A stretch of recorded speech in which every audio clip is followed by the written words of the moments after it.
Təranə xanım, Musa bəy, əslində sizin bu sevginiz dillərə dastandır da. Hər kəs bu sevgidən danışır. Hələ biz öləndən sonra vəbşə dastan olacaq. Allah biz hələ sağıq deyil, bizi baltalayırlar. Yox, bizi baltalayırlar ki, ay yalandan rola girdilər, ay nə bilim kola girdilər. Yox ay bala, elə biz beləyik, biz bizik, amma biz...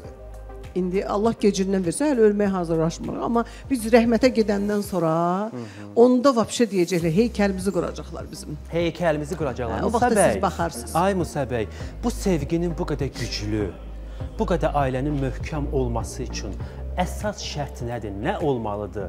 Kişi sözü keçməlidir, yoxsa kişi qadının dediyinə bir qədər əməl etməlidir? Bax, sir nədir? Siz elə kameraya da baxa bilərsiniz, rahat danışasınız. Qadın böyük qüvvətdir. Aha, qadın böyük qüvvədir. Qadın doğrudan da böyük qüvvədir. Evi quran, yaradan da qadındır. Deyir, o türklərdə bir söz var, deyir, evi dişi quş dikər.